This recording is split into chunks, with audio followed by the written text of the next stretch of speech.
Hi ಸ್ನೇಹಿತರೆ ನಾವು ಇವತ್ತು IAS 1986 ಪ್ರಶ್ನೆ ಪತ್ರಿಕೆ ಚರ್ಚೆ ಮಾಡೋಣ. IAS 1986 ಪ್ರಶ್ನೆ ಪತ್ರಿಕೆಯಲ್ಲಿ ಭೂಗೋಳಶಾಸ್ತ್ರ ಕೇಳುವಂಥ ಪ್ರಶ್ನೆಗಳ ಬಗ್ಗೆ ಚರ್ಚೆ ಮಾಡೋಣ ಸ್ನೇಹಿತರೆ. ಮೊದಲ ಪ್ರಶ್ನೆ, ಈ ಕೆಳಗಿನ ಯಾವ ನದಿಯು 3 ಸ್ಥಳಗಳಲ್ಲಿ 2 ಭಾಗಗಳಾಗಿ ಒಡೆದು ಪುನಃ ಒಟ್ಟುಗೂಡಿ ಶ್ರೀರಂಗಪಟ್ಟಣಂ, ಶಿವನಸಮುದ್ರಂ ಮತ್ತು ಶ್ರೀರಂಗ ದ್ವೀಪಗಳನ್ನು ನಿರ್ಮಿಸಿದೆ? ಅದು ಯಾವುದಂದರೆ ಅದು ಕಾವೇರಿ. ಸ್ನೇಹಿತರೆ, ಇಲ್ಲಿ ಕಾವೇರಿ ನದಿಯು ಶ್ರೀರಂಗಪಟ್ಟಣಂ, ಶಿವನಸಮುದ್ರಂ ಮತ್ತು ಶ್ರೀರಂಗ ದ್ವೀಪಗಳನ್ನು ನಿರ್ಮಿಸಿದೆ. ಇಲ್ಲಿ ಕಾವೇರಿ ನದಿ ಬಗ್ಗೆ ಸಂಪೂರ್ಣವಾಗಿ ಚರ್ಚೆ ಮಾಡೋಣ ಸ್ನೇಹಿತರೆ. ಕಾವೇರಿ ನದಿ ಉಗಮ ಸ್ಥಳ. ಈ ಕಾವೇರಿ ನದಿ ಎಲ್ಲಿ ಜನ್ಮ ತಾಳುತ್ತೆ ಅಂದರೆ ಕೊಡಗು ಜಿಲ್ಲೆಯ ಬ್ರಹ್ಮಗಿರಿ ಬೆಟ್ಟದಲ್ಲಿರುವ ತಲಕಾವೇರಿಯ ಭಾಗಮಂಡಲದಲ್ಲಿ ಇದರ ಜನ್ಮ ತಾಳುತ್ತೆ. ಕಾವೇರಿ ನದಿಯ ಒಟ್ಟು ಉದ್ದ ಎಷ್ಟು? 805 ಕಿಲೋಮೀಟರ್. ಕಾವೇರಿ ನದಿ ಕರ್ನಾಟಕದಲ್ಲಿ ಎಷ್ಟು ಕಿಲೋಮೀಟರ್ ಹರಿಯುತ್ತೆ ಅಂದರೆ ಅದು 380 ಕಿಲೋಮೀಟರ್. ಅದೇ ರೀತಿ ಕಾವೇರಿಯನ್ನು ದಕ್ಷಿಣ ಭಾರತ ಗಂಗೆ ಎಂದು ಕರೀತಾರೆ ಸ್ನೇಹಿತರೆ. ಇಲ್ಲಿ ಸ್ನೇಹಿತರೆ, ನಮ್ಮ ಕಾವೇರಿಯು ತಮಿಳುನಾಡು ರಾಜ್ಯದ ಶ್ರೀರಂಗಂನ ಹತ್ತಿರ ಕಾವೇರಿ ನದಿಯು 2 ಶಾಖೆಗಳಾಗಿ ವಿಭಾಗ ಹೊಂದಿ ಉತ್ತರ ಶಾಖೆ ಕೊಲ್ರನು ಮತ್ತು ದಕ್ಷಿಣ ಶಾಖೆ ಕಾವೇರಿ ನದಿಯಾಗಿ ಹರಿಯುತ್ತದೆ. ಕಾವೇರಿ ನದಿ ಹರಿಯುವ ರಾಜ್ಯಗಳು ಎಷ್ಟು ಅಂದರೆ ಕರ್ನಾಟಕ, ತಮಿಳುನಾಡು, ಕೇರಳ ಮತ್ತು ಪುದುಚೇರಿ. ಕಾವೇರಿ ನದಿಯು ಪೂರ್ವಕ್ಕೆ ಹರಿದು ತಮಿಳುನಾಡು ರಾಜ್ಯದ ಪೂಂಪುಹಾರ್ ಎಂಬಲ್ಲಿ ಬಂಗಾಳಕೊಲ್ಲಿಯನ್ನು ಸೇರುತ್ತದೆ. ನೋಡಿರಿ ಸ್ನೇಹಿತರೆ, ಕಾವೇರಿ ನದಿಯು ಪೂರ್ವಕ್ಕೆ ಹರಿದು ತಮಿಳುನಾಡು ರಾಜ್ಯದ ಪೂಂಪುಹಾರ್ ಎಂಬಲ್ಲಿ ಬಂಗಾಳಕೊಲ್ಲಿಯನ್ನು ಸೇರುತ್ತದೆ. ಇಲ್ಲಿ ಕಾವೇರಿ ನದಿಯ ಪ್ರಮುಖ ಉಪನದಿಗಳು ಯಾವಂದರೆ ಹಾರಂಗಿ, ಕಬಿನಿ, ಶಿಷ್ಯ, ಹೇಮಾವತಿ, ಲಕ್ಷ್ಮಣ ತೀರ್ಥ, ಭವಾನಿ, ಲೋಕಪಾವನಿ, ಸುವರ್ಣವತಿ, ಅರ್ಕವತಿ, ವೃಷಭವತಿ, ನೋಯಲ, ಅಮರವತಿ ಮುಂತಾದವು. ಸ್ನೇಹಿತರೆ, ಇಲ್ಲಿ ಕಾವೇರಿ ನದಿಯಿಂದ ಸೃಷ್ಟಿಯಾದ ದ್ವೀಪಗಳು ಯಾವಂದರೆ ಶ್ರೀರಂಗಪಟ್ಟಣಂ, ಇದು ಮಂಡ್ಯ ಜಿಲ್ಲೆ ಬರುತ್ತೆ, ಇದು ಆದಿರಂಗ ಅಂತ ಕರೀತಾರೆ. ಶಿವನಸಮುದ್ರ ಮಂಡ್ಯ ಡಿಸ್ಟಿಕ್, ಇದು ಮಧ್ಯರಂಗ. ಶ್ರೀರಂಗ ತಮಿಳುನಾಡು, ಇದು ಅಂತ್ಯರಂಗ.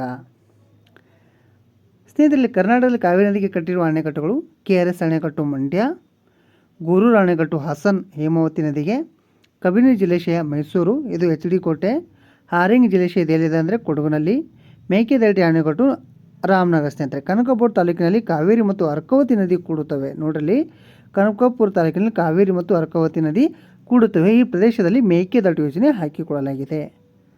ಸ್ನೇಹಿತರೆ, ಮುಂದಿನ ಪ್ರಶ್ನೆ, ಈ ಕೆಳಗೆ ಕೊಟ್ಟಿರುವ ವಾಯುಮಂಡಲ ಸ್ತರಗಳಲ್ಲಿ ಯಾವುದು ರೇಡಿಯೋ ತರಂಗಗಳು ಅಪಸರಣೆಗೆ ಕಾರಣ? ನೋಡಲಿ, ಈ ಕೆಳಗೆ ಕೊಟ್ಟಿರುವ ವಾಯುಮಂಡಲದ ಸ್ತರಗಳಲ್ಲಿ ಯಾವುದು ರೇಡಿಯೋ ತರಂಗಗಳ ಅಪಸರಣೆಗೆ ಕಾರಣ ಅಂದರೆ ಅದು ಅಯನೋಸ್ಫಿಯರು. ಸ್ನೇಹಿತರೆ, ಇಲ್ಲಿ ವಾಯುಮಂಡಲದಲ್ಲಿ ಒಟ್ಟು 5 ಪದರಗಳು ಕಂಡುಬರ್ತವೆ: ಪರಿವರ್ತನ ಮಂಡಲ, ಸಮೋಷ್ಣ ಮಂಡಲ, ಮಧ್ಯಂತರ ಮಂಡಲ, ಉಷ್ಣಾಂತ ಮಂಡಲ ಮತ್ತು ಬಾಹ್ಯಮಂಡಲ. ಸ್ನೇಹಿತರಲ್ಲಿ ಒಂದೊಂದು ಮಂಡಲ ನಾವು ಚರ್ಚೆ ಮಾಡೋಣ. ಇಲ್ಲಿ ಸ್ನೇಹಿತರಲ್ಲಿ ಪರಿವರ್ತನ ಮಂಡಲವೇ ಅಂದರೆ ಮಿಶ್ರಣ ವಲಯ. ಟ್ರೋಪಸ್ ಎಂಬ ಪದವು ಗ್ರೀಕ್ ಭಾಷೆಯಿಂದ ಬಂದಿದೆ. ಇದರ ಅರ್ಥ ಏನಪ್ಪ ಅಂದರೆ ಮಿಶ್ರಣ ಅಥವಾ ಟರ್ಬುಲೆನ್ಸು. ಇಲ್ಲಿ ಸ್ನೇಹಿತರೆ, ವಾಯುಮಂಡಲದ ಅತ್ಯಂತ ಕೆಳಗಿನ ಸ್ತರವಾಗಿದೆ. ನೋಡಲಿ, ವಾಯುಮಂಡಲ ಅತ್ಯಂತ ಕೆಳಗಿನ ಸ್ತರವಾಗಿದೆ ಅಂದರೆ ಭೂಮಿಗೆ ಹತ್ತಿರವಾದಂಥ ಮಂಡಲ ಆಗಿದೆ. ಇಲ್ಲಿ ಜೀವಿಗಳ ಅಸ್ತಿತ್ವವಿದೆ. ನೋಡ್ರಿ, ಹವಾಮಾನದ ಎಲ್ಲ ಬದಲಾವಣೆಗಳು ಬದಲಾವಣೆಗಳು ಈ ವಲಯದಲ್ಲೇ ಕಂಡುಬರ್ತವೆ. ಆದ್ದರಿಂದ ಈ ಪರಿವರ್ತನಾ ಮಂಡಲವನ್ನು ಪರಿವರ್ತನಾ ಅಥವಾ ಬದಲಾವಣೆ ಮಂಡಲ ಎಂದು ಕರೀತೇವೆ. ಹವಾಮಾನದ ಉತ್ಪಾದಕ ವಲಯವಂತಲೂ ಕರೆಯಲಾಗುತ್ತಿದ್ದನು. ಯಾಕಂದರೆ ಈ ವಲಯದಲ್ಲಿ ಉಷ್ಣಾಂಶ, ಒತ್ತಡ, ಮಾರುತಗಳು, ಮೋಡಗಳು ಮತ್ತು ಇವುಗಳಲ್ಲದ ವಿಶಿಷ್ಟ ಲಕ್ಷಣಗಳಾದ ಮಿಂಚು, ಗುಡುಗು, ಕಾಮನಬಿಲ್ಲು ಮತ್ತು ಮಳೆ ಇವು ಸಾಮಾನ್ಯವಾಗಿ ಇಲ್ಲಿ ಕಂಡುಬರ್ತವೆ. ಈ ವಲಯವು ಉತ್ತಮ ವಾಯು ಸಾರಿಗೆ ಸೂಕ್ತವಾಗಿದೆ. ಸ್ನೇಹಿತರೆ, ಈ ವಲಯದ ಎತ್ತರ ಧ್ರುವ ಪ್ರದೇಶದಲ್ಲಿ ಈ ವಲಯ ಎತ್ತರ ಧ್ರುವ ಪ್ರದೇಶದಲ್ಲಿ 8 ಕಿಲೋಮೀಟರ್ ಇದೆ. ಅದೇ ಸಮಭಾಜಕ ವೃತ್ತ ಪ್ರದೇಶದಲ್ಲಿ 12 ಕಿಲೋಮೀಟರ್ ಇದೆ. ಆದರೆ ಇದರ ಸರಾಸರಿ ಎಷ್ಟಿದೆಯಪ್ಪ ಅಂದರೆ 12 ಕಿಲೋಮೀಟರ್. ಸ್ನೇಹಿತರೆ, ಎಷ್ಟು? ಸರಾಸರಿ 12 ಕಿಲೋಮೀಟ್ರ್. ಈ ವಲಯದಲ್ಲಿ ಎತ್ತರ ಹೆಚ್ಚಾದಂತೆ ಉಷ್ಣಾಂಶ ಕಡಿಮೆ ಆಗುತ್ತೆ. ಇದು ಬಹಳ ಇಂಪಾರ್ಟೆಂಟ್ ನೋಡ್ರಿ. ಈ ವಲಯದಲ್ಲಿ ಎತ್ತರ ಹೆಚ್ಚಾದಂತೆ ಉಷ್ಣಾಂಶ ಕಡಿಮೆ ಆಗುತ್ತದೆ. ಇಲ್ಲಿನ ಉಷ್ಣಾಂಶವು ಪ್ರತಿ 165 ಮೀಟರ್ ಎತ್ತರಕ್ಕೆ 1 ಡಿಗ್ರಿ ಸೆಲ್ಸಿಯಸ್ ಅಥವಾ 1000 ಮೀಟರ್ ಎತ್ತರಕ್ಕೆ ಅಂದರೆ 1 ಕಿಲೋಮೀಟರ್ ಎತ್ತರಕ್ಕೆ 6 ಡಿಗ್ರಿ ಸೆಲ್ಸಿಯಸ್ ಕಡಿಮೆ ಆಗುತ್ತದೆ. ಪರಿವರ್ತನಾ ವಿರಾಮವು ಪರಿವರ್ತನಾ ಮಂಡಲ ಮತ್ತು ಸಮೋಷ್ಣ ಮಂಡಲ ನಡುವಿನ ಗಡಿಯಾಗಿದೆ. ನೋಡಲಿ, ಪರಿವರ್ತನಾ ವಿರಾಮವು ಪರಿವರ್ತನಾ ಮಂಡಲ ಮತ್ತು ಸಮೋಷ್ಣ ಮಂಡಲದ ನಡುವಿನ ಗಡಿಯಾಗಿದೆ. ಎರಡನೇ ಮಂಡಲ ಸ್ನೇಹಿತರೆ ಸಮೋಷ್ಣ ಮಂಡಲ. ಇದು ವಾಯುಮಂಡಲ 2ನೇ ಸ್ತರ. ಈ ವಲಯ ಭೂಮಿ ಮೇಲ್ಮೈಯಿಂದ 50 ಕಿಲೋಮೀಟರ್ ಎತ್ತರದಲ್ಲಿದೆ. ಇದು ನೀರಾವಿ ಮತ್ತು ಧೂಳಿನ ಕಣಗಳಿಂದ ಮುಕ್ತವಾಗಿದೆ. ಸ್ನೇಹಿತರೆ, ಇಲ್ಲಿ ಯಾವುದೇ ಮೋಡಗಳು ಇರುವುದಿಲ್ಲ. ಜೆಟ್ ವಿಮಾನಗಳ ಹಾರಾಟಕ್ಕೆ ಅತ್ಯಂತ ಸೂಕ್ತವಾಗಿದೆ. ಓಜೋನ್ ಸ್ತರವು ಸೂರ್ಯನಲ್ಲಿ ಬರುವ ನೇರಳಾತೀತ ಕಿರಣವನ್ನು ಹೀರಿಕೊಳ್ಳುತ್ತೆ. ನೋಡ್ರಿ, ಓಜೋನ್ ಸ್ತರವು ಸಮೋಷ್ಣ ಮಂಡಲದಲ್ಲಿ ಇರುತ್ತೆ. ಈ ವಲಯದಲ್ಲಿ ಓಜೋನ್ ಸ್ತರ ದಟ್ಟವಾಗಿದೆ. ಇದು ಭೂಮಿಯ ಮೇಲಿನ ಜೀವಿಗಳ ಉಳಿವಿಗೆ ಕಾರಣವಿದೆ. ಅದು ಓಜೋನ್ ಸ್ತರವು. ಈ ಸ್ತರವು 5ರಿಂದ 20 ಕಿಲೋಮೀಟರ್ ಮಧ್ಯದಲ್ಲಿದೆ. ನೋಡ್ರಿ, ಓಜೋನ್ ಸ್ತರವು ಇದು 5ರಿಂದ 20 ಕಿಲೋಮೀಟರ್ ಮಧ್ಯದಲ್ಲಿದೆ. ಇಲ್ಲಿ ವಾಯು ವಿರಳವಾಗಿದೆ, ವಾಯು ಕಡಿಮೆ ಇದೆ, ಉಷ್ಣತೆಯು ಹೆಚ್ಚಾಗಿದೆ. ಸಮೋಷ್ಣ ವಿರಾಮವು ಸಮೋಷ್ಣ ಮಂಡಲ ಮತ್ತು ಮಧ್ಯಂತರ ಮಂಡಲ ನಡುವೆ ಇದೆ. ನೋಡ್ರಿ ಸ್ನೇಹಿತರೆ, ಸಮೋಷ್ಣ ವಿರಾಮವು ಏನು ಮಾಡ್ತಾ ಇದ್ದು ಸಮೋಷ್ಣ ಮಂಡಲ ಮತ್ತು ಮಧ್ಯಂತರ ಮಂಡಲ. ನೋಡ್ರಿ, ಏನಂದರೆ ಸಮೋಷ್ಣ ಮಂಡಲ ಮತ್ತು ಮಧ್ಯಂತರ ಮಂಡಲವನ್ನು ಸಮೋಷ್ಣ ವಿರಾಮ ಏನು ಮಾಡುತ್ತೆ, ಬೇರ್ಪಡಿಸುತ್ತೆ. ಮಧ್ಯಂತರ ಮಂಡಲ ಸ್ನೇಹಿತರೆ, ಈ ಮಧ್ಯಂತರ ಮಂಡಲ ಈ ಪದರವು ಭೂಮಿಯ ಮೇಲ್ಮೈಯಿಂದ 80 ಕಿಲೋಮೀಟರ್ ಎತ್ತರದಲ್ಲಿದೆ. ಇದು ವಾಯುಮಂಡಲದಲ್ಲಿ ಅತ್ಯಂತ ಶೀತ ವಲಯವಾಗಿದೆ. ಇಲ್ಲಿ ಸೂರ್ಯನ ಕಿರಣಗಳನ್ನು ಹೀರಲಾರದಷ್ಟು ವಾಯು ವಿರಳವಾಗಿದೆ. ಉಷ್ಣಾಂಶದ ಇಳಿಕೆ ಪ್ರಮಾಣ ಈ ಮಂಡಲದಿಂದ ಪ್ರಾರಂಭವಾಗುತ್ತದೆ. ಈ ಪದರದಲ್ಲಿ ಎತ್ತರ ಹೆಚ್ಚಾದಂತೆ ಉಷ್ಣಾಂಶವು ಕಡಿಮೆ ಆಗುತ್ತಾ ಇದು 80 ಕಿಲೋಮೀಟರ್ ಎತ್ತರದಲ್ಲಿ 100 ಡಿಗ್ರಿ ಸೆಲ್ಸಿಯಸ್ ಇರುವುದು ಕಂಡು ಬಂದಿದೆ. ಮಧ್ಯಂತರ ವಿರಾಮವು ಮಧ್ಯಂತರ ಮಂಡಲ ಮತ್ತು ಉಷ್ಣಾಂಶ ಮಂಡಲ ನಡುವಿನ ಕಂಡುಬರುತ್ತದೆ. ನೋಡ್ರಿ, ಮಧ್ಯಂತರ ವಿರಾಮವು ಮಧ್ಯಂತರ ಮಂಡಲ ಮತ್ತು ಉಷ್ಣಾಂಶ ಮಂಡಲ ನಡುವೆ ಕಂಡುಬರುತ್ತದೆ. ಇಲ್ಲಿ ಏನು ನೋಡ್ರಿ, ಮಧ್ಯಂತರ ಮಂಡಲ ಇಂಪಾರ್ಟೆಂಟ್ ಏನಪ್ಪ ಅಂದರೆ ಇಲ್ಲಿ ಸೂರ್ಯನ ಕಿರಣಗಳು ಹೇರಲಾರದಷ್ಟು ವಾಯು ವಿರಳವಾಗಿದೆ. ಈ ಉಷ್ಣಾಂಶ ಇಳಿಕೆ ಪ್ರಮಾಣ ಈ ಮಂಡಲದಿಂದ ಪ್ರಾರಂಭವಾಗುತ್ತದೆ. ಈ ಪದರಲ್ಲಿ ಎತ್ತರ ಹೆಚ್ಚಾದಂಥ ಉಷ್ಣಾಂಶ ಏನಾದರೆ ಕಡಿಮೆ ಆಗ್ತದೆ ಸರ್. ಓಕೆ ಸ್ನೇಹಿತರಲ್ಲಿ, ಉಷ್ಣಾಂಶ ಮಂಡಲ ನೋಡೋಣ. ಉಷ್ಣಾಂಶ ಮಂಡಲ ಇದು ಸುಮಾರು 80ರಿಂದ 600 ಕಿಲೋಮೀಟರ್ ಎತ್ತರದವರೆಗೆ ಭೂಮಿ ಮೇಲ್ಮೈ ವ್ಯಾಪಿಸಿದೆ. ಇಲ್ಲಿ ಉಷ್ಣಾಂಶ ಅಧಿಕವಾಗಿದೆ ಸರ್. ಉಷ್ಣಾಂಶ ಮಂಡಲದಲ್ಲಿ ಉಷ್ಣಾಂಶ ಅಧಿಕವಾಗಿರುತ್ತೆ. ಅನಿಲ ಕಣಗಳು ಎಕ್ಸ್ರೇ ಕಿರಣಗಳನ್ನು ಹೀರಿಕೊಳ್ಳುವುದರಿಂದ, ನೋಡ್ರಿ, ಅನಿಲ ಕಣಗಳು ಎಕ್ಸ್ರೇ ಕಿರಣಗಳನ್ನು ಹೀರಿಕೊಳ್ಳೋದ್ರಿಂದ ಮತ್ತು ಸೂಕ್ಷ್ಮ ತರಂಗಗಳ ಪ್ರಭಾವದಿಂದಾಗಿ ಉಷ್ಣಾಂಶ ಹೆಚ್ಚಾಗಿರುತ್ತದೆ. ಇಲ್ಲಿ ಉಷ್ಣಾಂಶ ಯಾಕೆ ಹೆಚ್ಚಾಗಿರುತ್ತೆ ಅಂದರೆ ಅನಿಲ ಕಿರಣಗಳು ಎಕ್ಸ್ರೇ ಕಿರಣಗಳನ್ನು ಹೀರಿಕೊಳ್ಳೋದ್ರಿಂದ ಮತ್ತು ಸೂಕ್ಷ್ಮ ತರಂಗಗಳ ಪ್ರಭಾವದಿಂದಾಗಿ ಉಷ್ಣಾಂಶ ಹೆಚ್ಚಾಗಿರುತ್ತದೆ. ಇಲ್ಲಿ ಅಯಾನುಗಳು ಒಡೆದು ಧನ ಮತ್ತು ಋಣ ಕಣಗಳಾಗಿ ಪ್ರಭಾವಿತಗೊಳ್ಳುತ್ತವೆ. ಅನಿಲ ಕಣಗಳ ವಿದ್ಯುದ್ವಾಹಕ ಗುಣಗಳನ್ನು ಪಡೆದುಕೊಳ್ಳುತ್ತವೆ. ಇವುಗಳನ್ನೇ ಅಯಾನುಗಳೆಂದು ಕರೆಯುತ್ತಾರೆ. ನೋಡ್ರಿ, ಇಲ್ಲಿ ಅನಿಲ ಕಣಗಳು ವಿದ್ಯುದ್ವಾಹಕ ಗುಣಗಳನ್ನು ಪಡೆದುಕೊಳ್ಳುತ್ತವೆ. ಇವುಗಳನ್ನು ಅಯಾನುಗಳೆಂದು ಕರೆಯುತ್ತಾರೆ. ಈ ಸ್ತರವು ವಿವಿಧ ರೀತಿಯ ಧ್ವನಿ ತರಂಗಗಳನ್ನು ಪ್ರತಿಫಲಿಸುವುದರಿಂದ, ನೋಡ್ರಿ, ಈ ವಲಯವು ವಿವಿಧ ರೀತಿಯ ಧ್ವನಿ ತರಂಗಗಳನ್ನು ಪ್ರತಿಫಲಿಸುವುದರಿಂದ ರೇಡಿಯೋ ಹಾಗೂ ಮೊಬೈಲ್ ಇತ್ಯಾದಿಗಳ ಸಂಪರ್ಕ ಸಾಧ್ಯವಾಗುತ್ತದೆ. ಇದು ರಡಾರ್ ಮತ್ತು ನಾವಿಕರ ಸಂಪರ್ಕಗಳಿಗೆ ಸಹಕಾರಿಯಾಗುತ್ತದೆ. ಇವು ಉಲ್ಕಾಶಿಲೆಗಳಿಂದಲೂ ನಮ್ಮನ್ನು ರಕ್ಷಿಸುತ್ತದೆ. ಹಾಗೂ ಈ ಪದರವು ದ್ರವ ಜ್ಯೋತಿಗಳನ್ನು ಸೃಷ್ಟಿಸುತ್ತದೆ. ಅವುಗಳಂದರೆ, ನೋಡ್ರಿ, ಇದು ಭಾಳ ಇಂಪಾರ್ಟೆಂಟ್ ಸ್ನೇಹಿತರೆ. ಈ ಪದರ ಏನು ಮಾಡ್ತಪ್ಪ ಅಂದರೆ ದ್ರವ ಜ್ಯೋತಿಗಳನ್ನು ಸೃಷ್ಟಿಸುತ್ತದೆ. ಅವುಗಳಂದರೆ ಆರೋರಾ ಬೋರಲಿಸ್ ಮತ್ತು ಆರೋರಾ ಆಸ್ಟ್ರಾಲಿಸ್. ದ್ರವ ಜ್ಯೋತಿಗಳು ಯಾವ ಸ್ನೇಹಿತರೆ? ಆರೋರಾ ಬೋರಲಿಸ್ ಮತ್ತು ಆರೋರಾ ಆಸ್ಟ್ರಾಲಿಸ್. ಬಾಹ್ಯಮಂಡಲ, ಉಷ್ಣಾಂಶ ಮಂಡಲದ ಆಚೆ ಇರುವ ವಲಯವನ್ನು ಬಾಹ್ಯಮಂಡಲ ಎನ್ನುವರು. ಇದು 1000 ಕಿಲೋಮೀಟರ್ವರೆಗೆ ವಿಸ್ತರಿಸಿದೆ. ಭೂಮಿಯ ಗುರುತ್ವ ಬಲವು ಈ ವಲಯದಲ್ಲಿ ಅತ್ಯಂತ ಕಡಿಮೆ ಇರುತ್ತದೆ ಸ್ನೇಹಿತರೆ. ಈ ವಲಯದ ಮೇಲ್ಭಾಗದಲ್ಲಿ ಕಾಂತತ್ವ ವಲಯವು ಕಂಡುಬರುತ್ತದೆ. ಯಾವುದಂದರೆ ಈ ವಲಯದ ಮೇಲ್ಭಾಗದಲ್ಲಿ ಕಾಂತತ್ವ ವಲಯವು ಕಂಡುಬರುತ್ತದೆ. ಸ್ನೇಹಿತರೆ, ಮುಂದಿನ ಪ್ರಶ್ನೆ.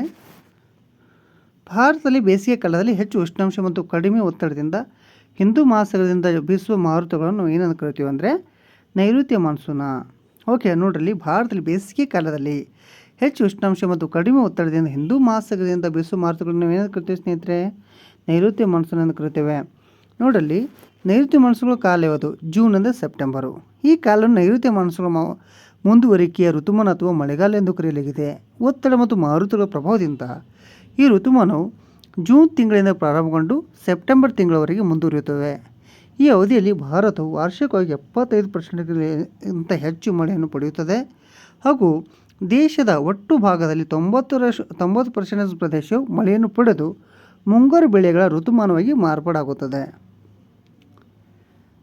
ಸ್ನೇಹಿತರಲ್ಲಿ, ಜೂನ್ ತಿಂಗಳ ಮಧ್ಯದಲ್ಲಿ ಸೂರ್ಯನ ಕಿರಣಗಳು, ನೋಡ್ರಿ, ಜೂನ್ ತಿಂಗಳ ಮಧ್ಯದಲ್ಲಿ ಸೂರ್ಯನ ಕಿರಣಗಳು ಲಂಬವಾಗಿ ಕರ್ಕಟಕ ಸಂಕ್ರಾಂತಿ ವೃತ್ತದ ಮೇಲೆ ಬೀಳುತ್ತವೆ. ನೋಡ್ರಿ, ಜೂನ್ ತಿಂಗಳ ಮಧ್ಯದಲ್ಲಿ ಸೂರ್ಯನ ಕಿರಣಗಳು ಲಂಬವಾಗಿ ಕರ್ಕಟಕ ಸಂಕ್ರಾಂತಿ ವೃತ್ತದ ಮೇಲೆ ಬೀಳುತ್ತವೆ. ಕಾರಣ, ಸೂರ್ಯನ ಕಿರಣಗಳು ಸಮಭಾಜಕ ವೃತ್ತದಿಂದ ಉತ್ತರದ ಕಡೆಗೆ ಬದಲಾಗುತ್ತವೆ.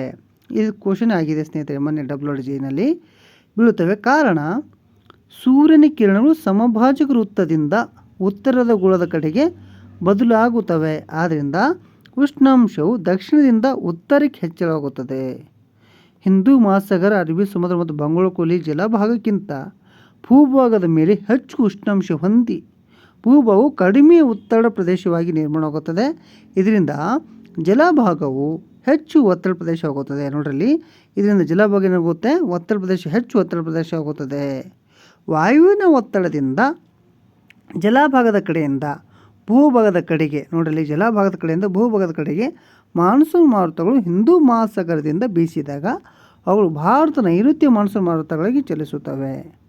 ಅವುಗಳು ಹಿಂದೂ ಮಹಾಸಾಗರದಲ್ಲಿ ಜನ್ಮ ತಳೆದ ಮೇಲೆ ಭಾರತ ಪಶ್ಚಿಮ ಕರಾವಳಿಯಲ್ಲಿ ಅರಬ್ಬಿ ಸಮುದ್ರ ಮಾರುತಗಳೆಂದು ಮತ್ತು ಇನ್ನೊಂದೆಡೆ ಬಂಗಾಳ ಕೊಲ್ಲಿಯ ಮಾರುತಗಳೆಂಬ ಎರಡು ಶಾಖೆಗಳಾಗಿ ಬೀಸುತ್ತವೆ. ಸ್ನೇಹಿತರೆ, ಇಲ್ಲಿ ಮುಂದಿನ ಪ್ರಶ್ನೆ, ಈ ಕೆಳಗಿನ ಹೇಳಿಕೆಯನ್ನು ಗಮನಿಸಿ. ಭೂಮಿಗೂ ಸೂರ್ಯನಿಗೂ ಮಧ್ಯದಲ್ಲಿರುವ ಅಂತರಿಕ್ಷ ನೌಕೆಯಲ್ಲಿರುವ ವ್ಯಕ್ತಿ ಇದನ್ನು ಗುರುತಿಸುತ್ತಾನೆ.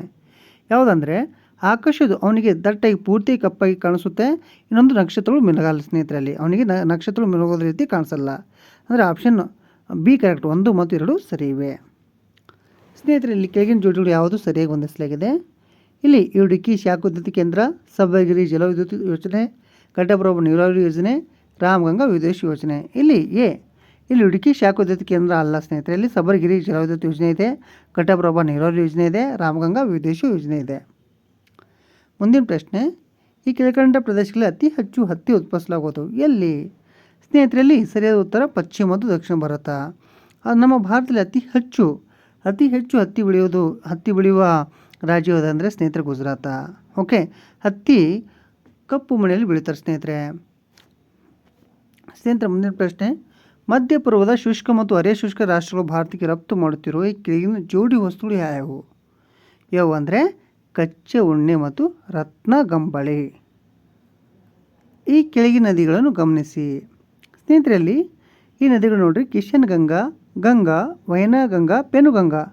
ಇವುಗಳು ಸರಿಯಾಗಿ ಉತ್ತರದಿಂದ ದಕ್ಷಿಣ ದಿಕ್ಕಿಗೆ ವ್ಯವಸ್ಥೆಗೊಳಿಸಿದಾಗ ಸರಿಯಾದ. ನೋಡ್ರಲ್ಲಿ, ಇವುಗಳು ಉತ್ತರದಿಂದ ದಕ್ಷಿಣ ಅವು ಹರಿತವಲ್ಲ ಸ್ನೇಹಿತರೆ, ಆ ದಿಕ್ಕಿಗೆ ವ್ಯವಸ್ಥೆಗೊಳಿಸಿದಾಗ ಸರಿಯಾದ ಅನುಕ್ರಮ ನೋಡ್ರಲ್ಲಿ ಬಿ ಆಗುತ್ತೆ. ಮೊದಲು ಗಂಗಾ, ಆ ನಂತರ ಕಿಶನ್ ಗಂಗಾ, ಆ ನಂತರ ವೈನ್ ಗಂಗಾ, ಆ ನಂತರ ಪೆನುಗಂಗಾ. ನೋಡ್ರಲ್ಲಿ, ಗಂಗಾ, ಕಿಶನ್ ಗಂಗಾ, ವೈನ್ ಗಂಗಾ, ಪೆನುಗಂಗಾ. ಸ್ನೇಹಿತರೆ, ನಮ್ಮ ವಿಡಿಯೋಸ್ ನಿಮಗೆ ಇಷ್ಟ ಆದರೆ ಲೈಕ್ ಮಾಡಿರಿ, ಶೇರ್ ಮಾಡಿರಿ, ಸಬ್ಸ್ಕ್ರೈಬ್ ಮಾಡಿರಿ. ಧನ್ಯವಾದಗಳು. ಶುಭ ದಿನ. ಇದೇ ರೀತಿ ವಿಡಿಯೋಸ್ ಬರ್ತಿರ್ತವೆ. ಪ್ಲೀಸ್ ಸಬ್ಸ್ಕ್ರೈಬ್ ಮಾಡಿರಿ ಸ್ನೇಹಿತರೆ. ಧನ್ಯವಾದಗಳು. ಶುಭ ದಿನ.